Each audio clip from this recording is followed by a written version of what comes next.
Welcome to Freelance Sucks. Here we discuss the dark side of freelancing about which nobody usually talks out loud. In this show, we speak with experienced freelancers, and I'm sure listening to their stories helps you prepare for freelancer challenges. My name is Yuri, I'm a contributor at Code Control and 9am.works, and my guest is Chauntelle Lewis, a graphic design, social media marketing, and DEI freelance consultant and strategist with a decade of experience who also founded the Barefoot Planter to deliver sustainability-led gardening workshops, cooking classes, and dining experiences. So welcome, Chauntelle. Hi, Yuri. Nice to be here. Super happy to talk to you. And the easiest question, the most easiest question.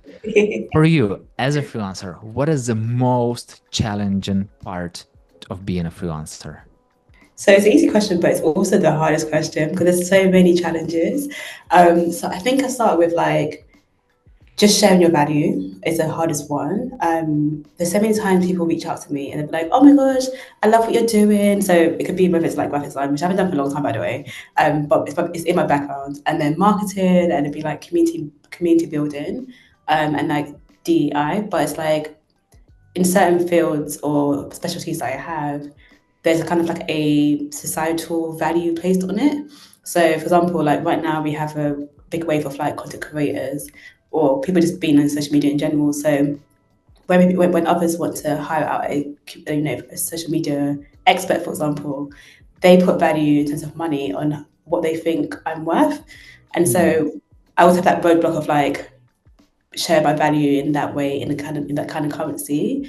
And then even with like DI, the reason why I ended up kind of pivoted a little bit from doing kind of facilitation or just doing DI as a whole was because during the layoffs last year, so 2023, in the tech industry, which primarily was my industry, I found when there was layoffs in the tech industry, with especially in DEI, that had a ripple effect on freelancers and the value that's placed on freelancers. So a lot of people were like, "Oh my gosh, I love what you're doing. I'd love to do a workshop with you." And then it's like, "Oh, we have no budget.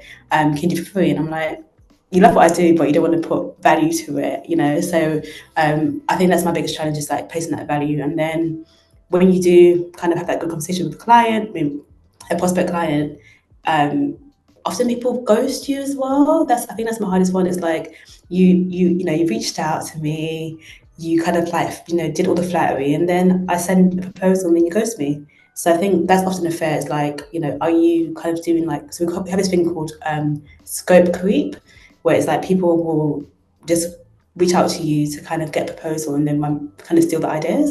So that's kind of the negative sides and the challenges. It's like, who can you kind of trust, and at what point do you kind of just like not accept certain calls and certain emails? Yeah.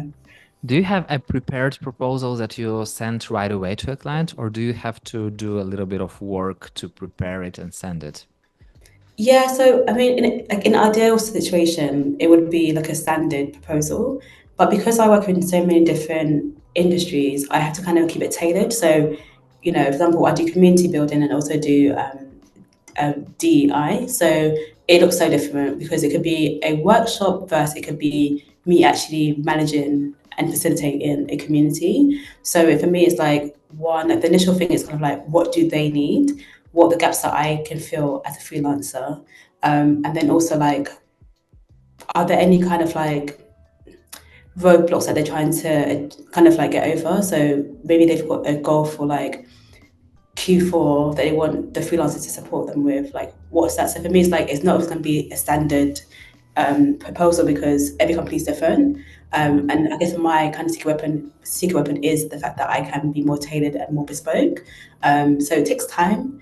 But one thing I definitely have learned from trial and error is like not to give too much things away. So I used to have like 1 hour intro calls.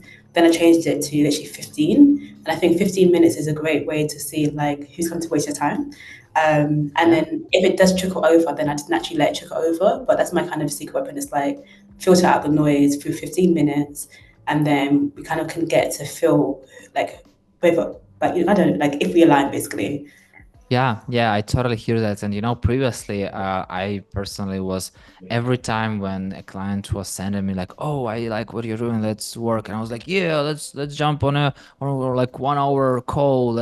I will ask you everything about your project," and then I come up with proposal, and I ended up like 3 or 4 hours preparing a proposal or something like that, and I was like, yeah, I feel like it's too much. And Yeah, nowadays, there are, I feel like for me personally, two types of clients. So some clients that I know that most likely we worked before, or there are people I know, so we'll definitely jump on a call and discuss. And I'm sure that they will not ghost me. But yeah, some people, like some random people who are like, "Oh, I saw your post here and there," or "Oh, I like your newsletter, etc., etc." Like, let's work. I have a brief, like there are like 13 questions, and in each question there are five questions inside. I'm like, yeah, okay, so if you want to work, here is a brief. It will save us the time for our first call. yeah, Please, like, you don't have to, like, there are no right or wrong answers. Just answer how you feel, and then like let's talk from there. Because if you are doing it, first of all, it will give you an understanding why do you need community for and how yeah, to build it better. And also for me personally, like I can come up with some ideas already just after you filled up this brief. And yeah, I can clearly understand when people are not interested, because if they are interested, they will not do this perfectly, but they yeah, will answer questions. If they don't care, I'll never see them again. yeah, yeah. So, and it's so good time saver, like it saves time so much. So yeah, do you have briefs or something? Like how do you understand like what our clients needs? Yeah, I mean, to be fair, it's so funny because like often, so I know many people like do a lot of outbound kind of like marketing or to get clients, Mm. but I've always had like referrals. So or people to come. I think the best way to explain it is that I'm very online. So I would like be on Twitter. I'm also gonna call it Twitter. On Twitter or I'll be on LinkedIn. And so I always kind of just say like I'm taking on clients. And so if people see it, they reach out to me. So it's always like the outreach element is always very easy, but it's the when I'm talking to them, it's like, okay, like, so initially I've had to trial and error it, kind of played around with it. So initially it was like, have a call with them. Then I was like, actually, I'm going to create a form. The form was the one that was a blocker because I think saying to them, what's your budget? Yeah, exactly. Like, people hate it. But for me, it's like, actually, like, if you can tear it and be like, okay, like, the minimum, because I kind of need to like set the boundaries of not boundaries, but set the expectations of this is what my minimum is. And so as soon as they see the drop down menu of like where it starts and where it ends, then they know not to bother like to bother you. So I think like setting like a form, a standard form that people can fill out with options and having options of different ways to fill it out. So it can be ones where it's like a drop down menu, it can be ones that they can do a short answer versus a long answer. And then also I think having an option for them to ask questions. I think for me personally, the services I was offering were very kind of straightforward. So with community building, it was often like just consultations. I wasn't trying to do like the moderation at that time because I enjoyed the kind of strategy element of it. So it was very kind of yeah like the options that were available were very kind of set. With DEI, I think because I got more mature in my experience, I was getting another strategy part of it, and just giving people like one-to-ones to offering. So I think for those particular things, it was very set services, so there was no need for me to ask 1,000 questions in terms of like what do you need. It was more of like what are your problems, and then how can we fill it like fix this problem. So and also how long do you have to fix that problem? It's more of my questions.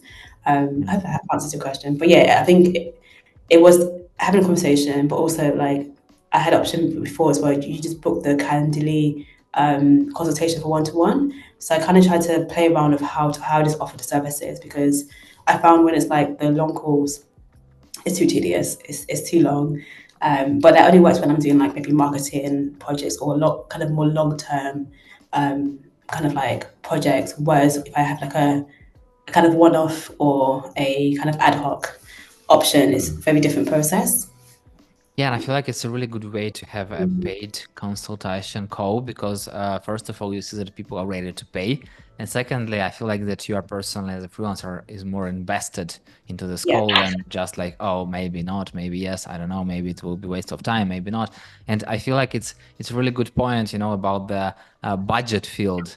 because yeah, it's if you're a freelancer and you have this field somewhere in your form, please remove it or make it not mandatory, because yeah, there are so many techniques on how to really ask client about their budgets without repelling them. So yeah, please remove it. And I'm curious, for you as a freelancer, what is the most time consuming thing you must deal with except for work itself?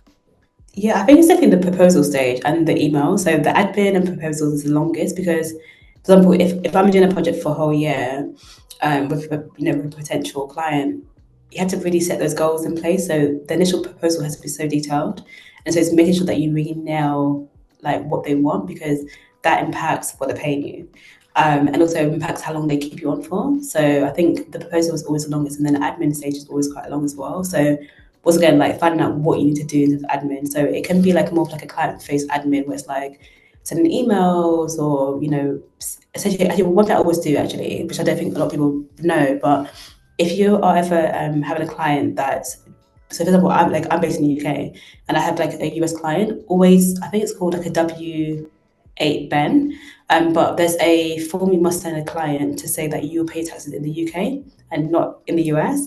So that's one of the things I always send that first. That's the first thing I do. I never forget. So like that kind of things, like what's the legal things you've got to send.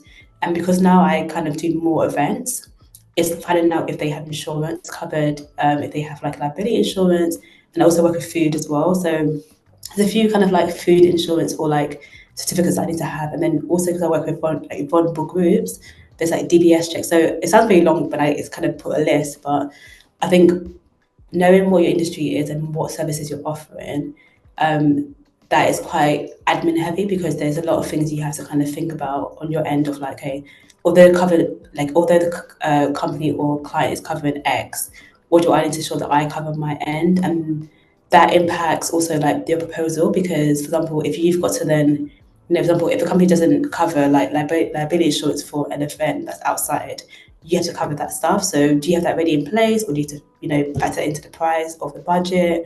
So I mean, I'm throwing a few things in at once because I do many things. But from a more kind of standard point of view, it's actually like I definitely think it's just like the kind of immediate communication channels and then the admin. Yeah. Since you're doing different things, do you have different templates of proposals?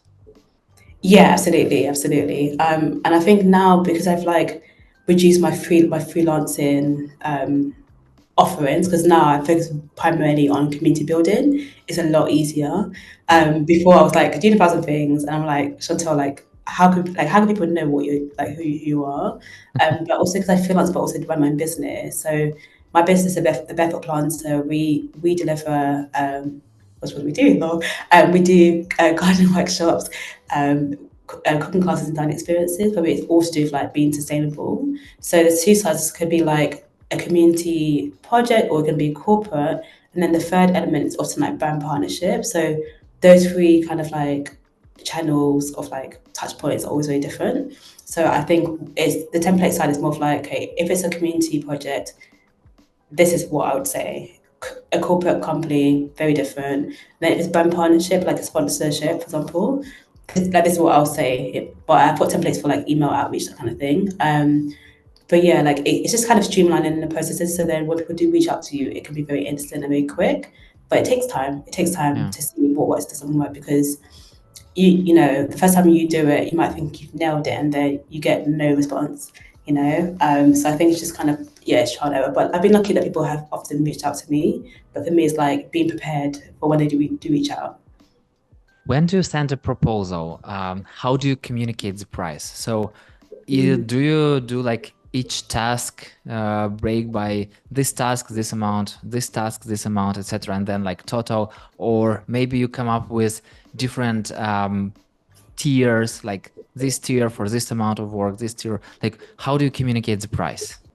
Yeah. So one thing I definitely took away from my freelance experience as a whole is always do value based pricing. So before, like when you first start out, often you do hourly because it might be smaller projects.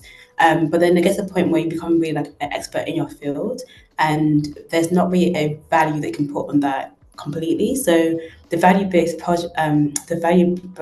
based project model is so pricing model. It looks at like, okay, like what value does the outcome of the deliveries that you're providing add to the company? And so with that, what I would do is like tiered. So for example, the tiered, you can call it like silver, I mean, sorry, bronze. So tiered one would be like all the things they could do if they have a reasonable budget. So for example, like if the budget was £300, this is what they'll get. And Yeah. then tiered two, which would be like the silver, would be everything that I gave already in the bronze, but a few extra things that would be like a bonus. And then the last one, which will be a lot more expensive, if they could have everything in the like everything they want in the world, this is what it would cost. And that would be the most expensive one, but it's like the middle one would be also the one that kind of teases them to be like, oh, I wish I had more money. And they also go for the second one. But yeah, I think it's just where you nail down what they want first, and then you can send a proposal.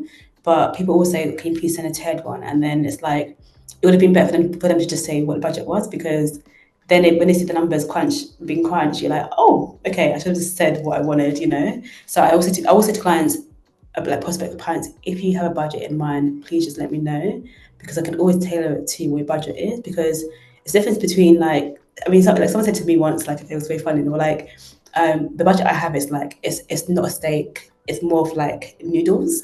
And I was like, if you can just let me know like what your budget is, I can always tailor it. But if you're pretending that you have a steak budget when you really have a noodle budget, then it's, you know, you're setting yourself up for kind of failure and kind of disappointment. So I think, yeah, that's probably the best way to do it. But tiered is always the best one. And then yeah, the value based pricing is really great, because it just makes sure that you can factor things in like covering insurance. Like obviously I do events now, so you know, like the insurance, hiring freelance chefs, venue hire if you need to have venue hire, and then yeah, just like liability insurance as well if you need it for that one-off event. Because sometimes if you have the general one, you might need one a bit tailored. And then some people, like once again working with vulnerable groups, I might need some DBS checks for the teams and stuff. So value-based pricing really helps to ensure that you have like kind of like contingency fee in that price, because if things really do hit the fan, you've got that money set aside to support that. Yeah. You know, you reminded me with your approach of pricing about this one thing that I also heard, that you can have 4 tiers in your proposal. So one is like super low, like Yes. with like pure basics of your services, and every client can literally pay that amount. Then Yeah. the next one is something that you are kind of like really doing. Then yeah, definitely higher with a higher pricing. Then the third one is just a little higher, but with much more bonuses included. So, and then the fourth is like super VIP, like all-inclusive stuff. So that you're in this way, you're switching clients' attention not from like choosing between like low and this middle one, but choosing between like middle and like middle plus. Because they like, oh low, no, it's not insurance VIP. Oh my god, it's not the best, but like middle and middle plus. Oh, maybe it's like difference only like £10. Maybe I will go for middle plus. So I feel Yeah. like it's something that also, you know, works on psychological level. And I'm curious, what is the most nerve-wracking thing you must do with as a freelancer? Ooh. It's so funny because I thought about it just now. I was like, oh my gosh, this was an extra challenge, but this actually will fit into this very well. So I think for me, it's a value thing. And I say values, I mean like more of alignment of like who they are and what they stand for, and also like, so coming back to the community building and also running events. Primarily, I always look at companies and be like, because I focus a lot on sustainability and eco-friendly events. I'm like, okay, like what's their values? So things, you know, looking at, for example, their slavery policy, if they are eco-friendly, where they are sourcing the materials from. That makes me more nervous because I always say to people like, when you're serving a certain audience, so because once again you're doing brand partnerships, for example, and then you know as a brand you're serving certain audiences as a freelancer or you know limited company, your audience that you're serving, they will always hold you accountable. So if I pick the wrong client that has really bad values, and I'm like, oh my gosh, it can be really nerve-wracking because I'm like, gosh, like someone will pull me out on it and call me out. So that's all my biggest fear is like someone Yeah. calling me out that I've done, because I've seen it before. Like I've worked in marketing, so when you see that tweet, you're like, Yeah, so I just don't want to have that experience basically. As a freelancer, do you ever feel professional loneliness? Do you know what? I would definitely say like when I first freelanced, like oh my gosh, like 9 years ago, I did. But then what I made sure to do the second time around, so just after the pandemic, or actually just during the pandemic, was find my tribe. So had yeah, it was my marketing friends. So like Phil's five of us. Our nickname was like Mac, like MACCC, because like yeah, it was our initials. But there was a group of friends, all women, freelancers, like entrepreneurs. We became like a little hub in like a network for ourselves and support network.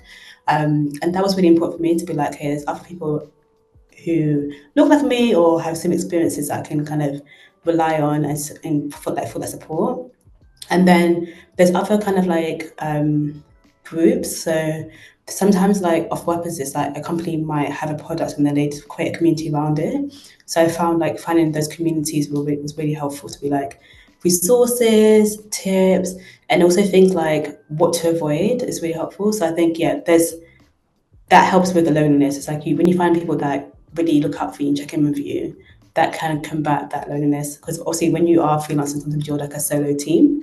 But if you can create your tribe outside of that, and I think another thing, the last thing for that one as well is like going to meetups or kind of co-working spaces, like in terms of like if you know someone that's kind of like doing a group thing where oh let's meet on a Monday to have brunch first because we love food, and then we go and have a co-working kind of session. That really helps because it ensures that you leave the house one, and two you find people that you can just make friends with, and then you have that consistency as well. Yeah, I totally get it. And community and good people around you who are doing very much the same thing. It's like just a lifesaver for freelancers, and especially after pandemic and all this loneliness epidemic that is out there. But yeah, so if your friend wanted to become a freelancer, what are top three things you'd advise them to consider before doing it? Uh, so I'm going to do another cheeky answer. So I'll start with saying like, do you really want to be a freelancer? I only say it because like, if you asked me like 9 years ago, I was like, oh my gosh, absolutely quit a job, become a freelancer. But I think I'm always mindful of the economy and people's context, and also like just like where they are in their career and also what their needs are. So I'm single, I don't have any children. I can be like, yeah, quit your job, go for it. But I think often, especially like in the past 2 years, there's been a lot of layoffs, and then being mindful that people have to support their families. So my first tip would always be freelancer doesn't always have a instant gratification in terms of a financial reward. Sometimes it takes a little while to build your client base. You can be lucky to get clients straight away if you're very kind of niche, but often it's a bit of a slow kind of process. So I think have that in mind. Okay, it won't always be an instant got like gratification. That's one. Two, I would say like if you are in a job that's full time, you can kind of become a freelancer part time. And I'll say that because it's really good to kind of wait appetite first before you Yeah. leap in. And I kind of like even me saying that is kind of like do what I say rather than what I do, because if you know my background in freelancing, it's always like I'm big on like quit the job and figure it out after. But the more mature me is kind of be mindful people can't always do that. So if you are working full time already and you have that financial stability, test out the freelance route because that's a time when you can actually afford to fail. Whereas when you've quit your job and you have nothing else, then you will kind of be in a stage of desperation, and then you get all the clients that you don't want. Yeah. And like you said, like before, like when you are just in a spirit of like in a mode of desperation, people can sense it because it's energy. So that's the second one, and then the third one, have fun with it, because a lot of people do freelancing to have freedom. So if you realize that you're doing freelancing and you're so burnt out, like you might as well just go out to like working full time, because we have this joke where it's like you quit your 9 to 5 to be your own business owner, and now you've working 24/7. So it's like then unfortunately, like when you do freelance, you actually do work a lot more time. Yeah. You're Yeah. passionate about it. So I think yeah, that's my three tips really. It's just yeah, those ones. It's always fun when people are thinking that they will work less as freelancers and get more. And it's like, yeah, no, maybe later. And the fun thing that you are the first person who finally told this, have fun. Because Yeah, like I feel like it's a huge part of freelancing. And if you enjoy like building your personal brand, if you enjoy talking to people, if you enjoy networking, if you enjoy all the things, like freelancing is for you. But if you hate it, maybe like no, like really, people have fun, yeah. totally. And yeah, Chantelle, I really wish to have the sky's the limit, but time is the limit. So the final question, if you were starting freelancing today, what is one thing you would have done differently? Oh, definitely networking. And I can say that because like the first time I didn't do that, it was just all like, oh, like who I know, picking random projects. The second time around, I networked like crazy. Like any meetup, I'm going to it. And because I think, especially when you start to niche in certain things, you realize that yeah, because for example, like community building, it was a very American thing for a while in terms of like the commercial element of it. Because community building in UK was very like kind of more grassroots. So for me, it's like I had to network because I'm like, if I'm trying to do this in UK, how does that look like? So yeah, and also working in tech as well, like you have to be outside. So Yeah. as an introvert, become extroverted a little bit and leave the house, meet people, and then people advocate for you because one person and also like pick one person. If you're introverted, you have to be in a big like in a big crowd. Like find one person, talk to them, have an interesting conversation. That one person could be your best friend in the future. You never know, or like your biggest ally. So I think start small, but go to networking is the biggest one. I definitely say. Got it, Chantelle. Thank you so much for sharing your experience and for having such an open conversation. Thank you. It was lovely to talk to you. And thank you so much for listening. If you like the show, hit the like button on 5 stars and share it with your friend. That's it. We're done. See you in the next episode.